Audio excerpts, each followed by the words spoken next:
Bem-vindos ao canal O Espiritual Te Fala. No vídeo de hoje, a médium Mônica de Medeiros relatará os processos de abdução e como todas essas entidades galácticas reagem à humanidade e ao processo evolutivo em torno disso. Este relato oferece uma visão profunda sobre a interação entre humanos e seres extraterrestres, trazendo esclarecimentos importantes para o nosso entendimento espiritual. Para o público que estiver assistindo, aproveitamos para convidá-los a se tornarem membros do canal e a auxiliarem com as produções, se quiserem e puderem. Agradecemos seu apoio. A verdade está prestes a se desdobrar diante de nós.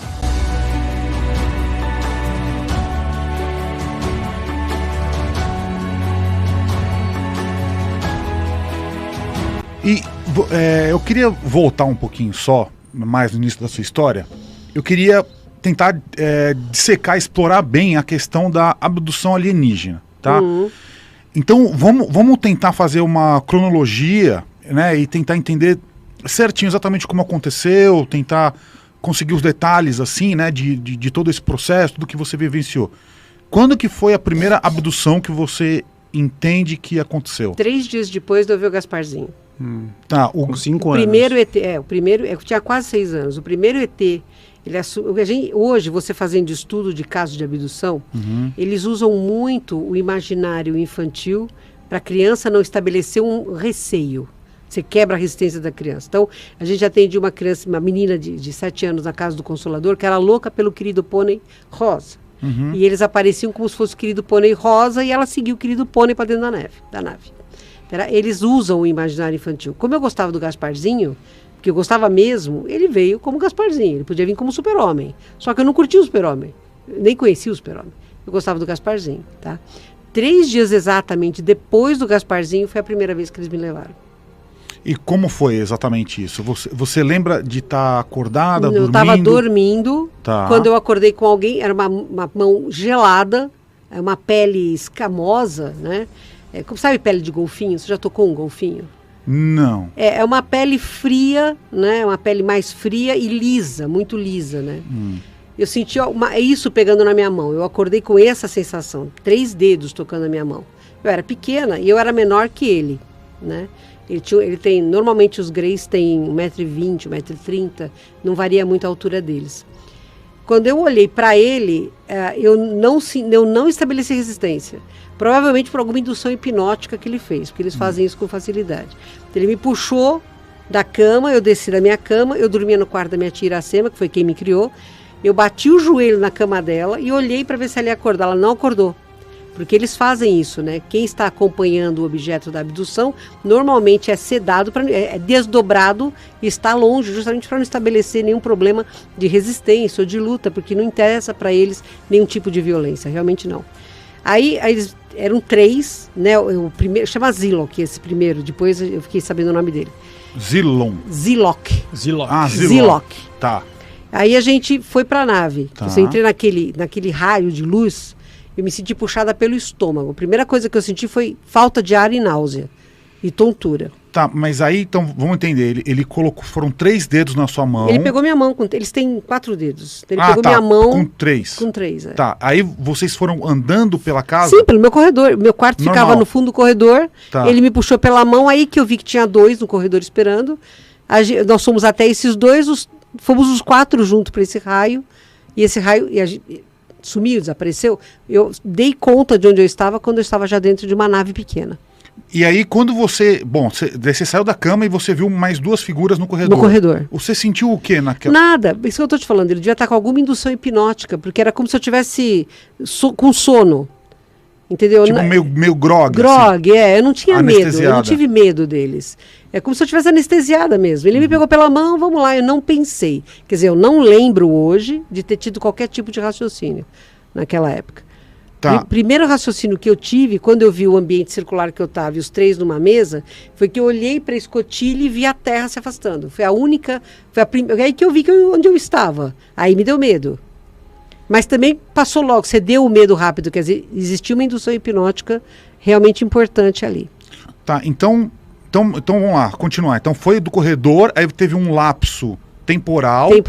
Eu me vi já numa nave pequena. Então pulou, sei lá, você saltou no tempo. Eu acho que foi rápido, porque deve ter sido algum tipo de beam up, sabe? Aquele você ser levado de um lugar para outro. Tipo um teleporte. Um teletransporte. Deve ter sido alguma coisa nesse sentido. Realmente não sei te dar com detalhes, porque eu não lembro, né?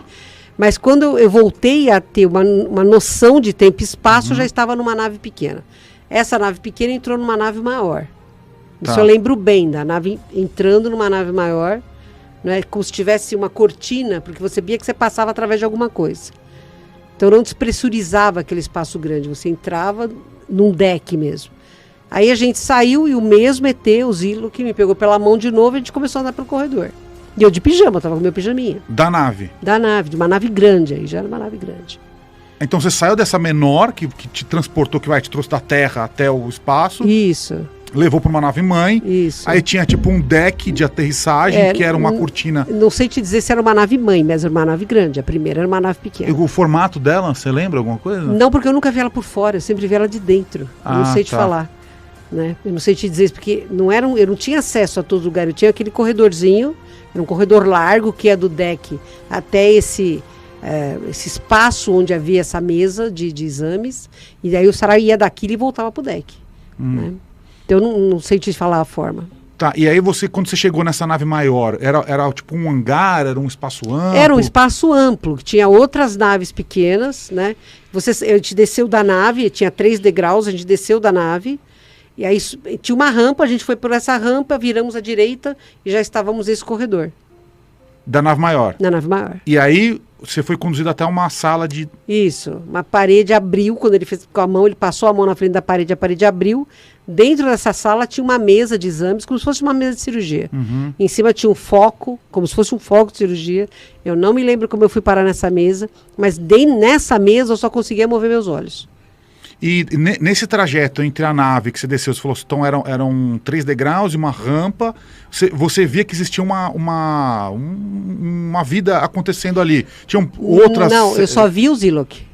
Eu só via esse ET. Não estava totalmente habitado o espaço Não, ali. eu não vi ninguém, só o Zilok mesmo, que me segurava pela mão. Mas você viu que tinha outras naves estacionadas? Tinha mais naves estacionadas, mas eu só vi o Zilok, não vi mais outros. Quando eu dei acordo que eu estava na mesa, aí estavam os 3 de novo, e esses 3 é que fizeram os testes em mim. E você sabe quais foram esses testes? Eles enfiaram um aparelho no meu ouvido que parecia um metal líquido, porque à medida em que ele enfiava no meu ouvido, aquele metal se expandia. Né? É desconfortável. Quando pegou o tímpano foi muito desconfortável. Enfiaram uma escopia no meu nariz, né? Não sei até onde foi, porque eu não conseguia me mover, mas você sentiu o aparelho passando. Depois meteram uma agulha na minha jugular, tiraram sangue. Aí passaram um aparelho, sei lá, tipo ultrassom para ver meus órgãos abdominais e pélvicos, né? Você sentiu alguma dor? Quando eu comecei a sentir dor que eles enfiaram a agulha na minha jugular, eu senti muito medo. Foi quando apareceu esse ser adâmico, bem alto, bem sereno.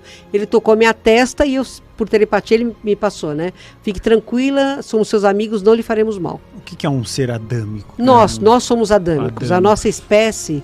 Porque o que é um ser humanoide? Cabeça, tronco e membros, na posição ereta. Isso é um ser humanoide. Você tem várias espécies nesta galáxia, porque o que eu conheço é esta galáxia. A espécie mais frequente é o tipo humano da Terra, que é chamado de Adam Kadmon, né? São os adâmicos. Tem reptilianos, que são seres répteis mesmo, que você vê. Tem insetoides, que são muito frequentes. Tem os zeta-reticulianos, como o grey, que é pequenininho, mas tem outros que são altos. Tem felinos, né?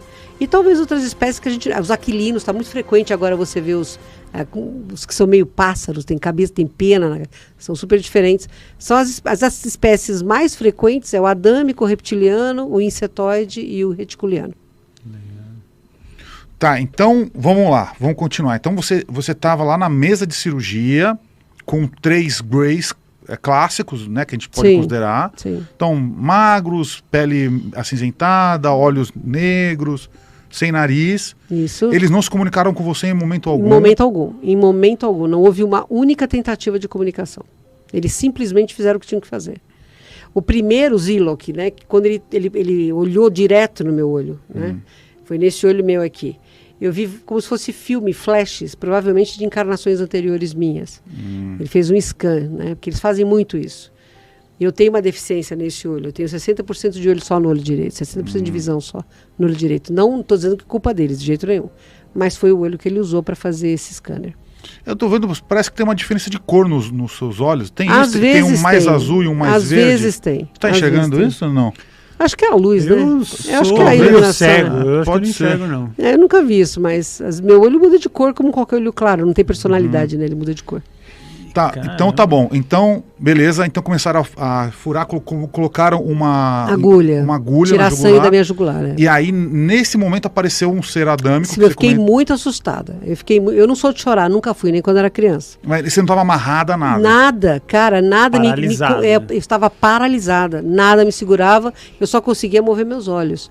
Mas aí, provavelmente, meu coração disparou, minha respiração ficou muito rápida, aí veio esse outro ser que me induziu um sono profundo. Eu só fui acordar no dia seguinte na minha cama. E ele era quase um humano. É humano, só que alto. Um humano alto, muito alto. E o cabelo normal, tudo igual no nariz? Então, pele? ele tinha como se fosse um turbante, eu não vi cabelo nele, né? Eu lembro do turbante verde, é o que eu lembro dele, é o turbante verde. E os olhos verdes também, é o que eu me lembro dele.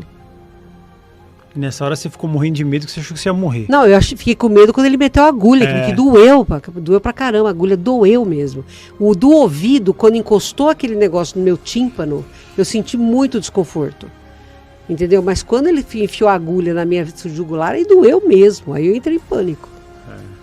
Tá, então, ok, aconteceu isso, ele falou com você, fique tranquila, ele tirou sua Somos dor. seus amigos, não lhe faremos mal. Aí Eu dormi. dormiu e acordou de volta Na sua minha cama no dia seguinte, com três pintas vermelhas no meu abdômen. daquela máquina. Daquela, provavelmente, sim. Quando eles devem ter feito algum estudo de óvulo, alguma coisa assim. Porque estava exatamente em cima do meu ovário direito. Deixa eu só fazer uma micro intervenção aqui, ó. Eu vi que a galera tá mandando superchat, a gente vai ler, mas como o papo tá bom, a gente vai deixar rolar. Se vocês quiserem mandar, a gente pega um tempinho no final e lê a pergunta de vocês. Isso aí. Tá, então essa foi o primeiro caso de abdução. Sim, foi o primeiro. E Tá. aí eu passei para a nave, ou em corpo físico, raramente. Eu ia uma vez por ano, no máximo 2 em corpo físico para a nave.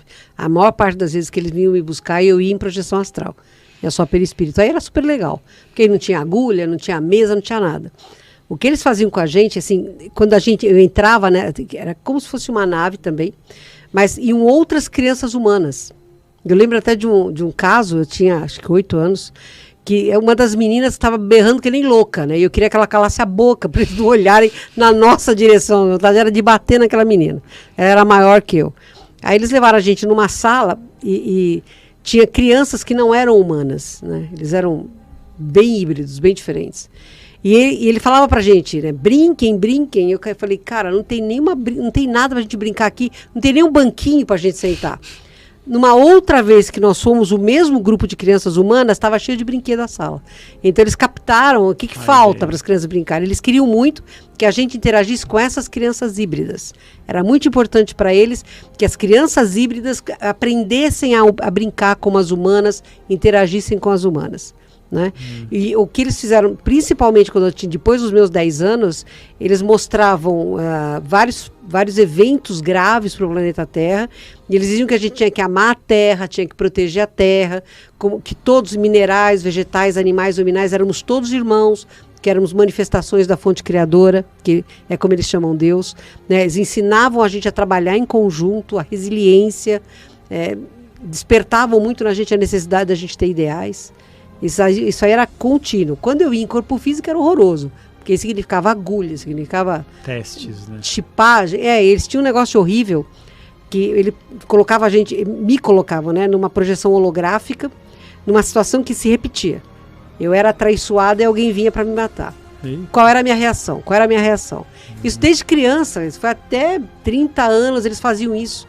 Aí eles pegavam sangue para ver a produção dos meus neurotransmissores, se os meus mudava ao longo do tempo com o aprendizado da vida, se eu tinha aprendido alguma coisa, se a maturidade trazia mudança em qual neurotransmissor meu cérebro produzia naquela situação, se a quantidade era a mesma, se a qualidade quântica era a mesma. Mas aí eles já me explicavam por que eles estavam fazendo aquilo, né? Depois que eu me formei na faculdade, eles passaram a compartilhar comigo o porquê das experiências.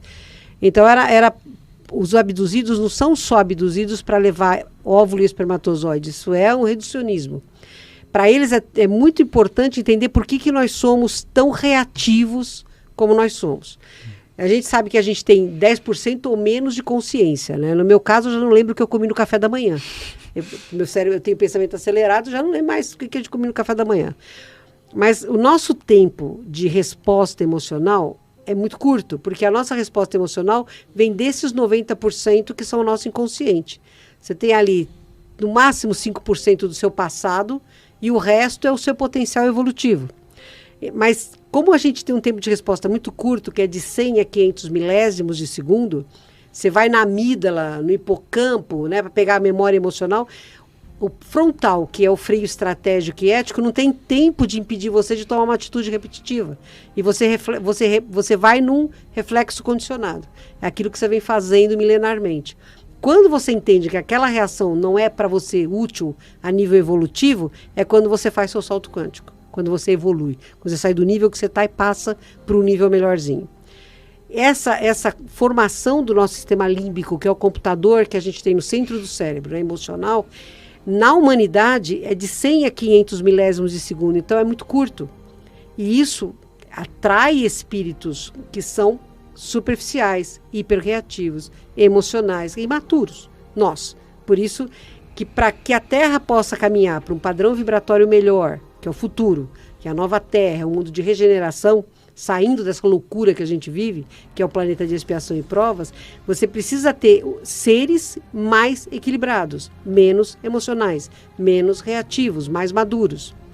E para isso o corpo físico geneticamente tem que estar gabaritado a absorver essa energia melhor.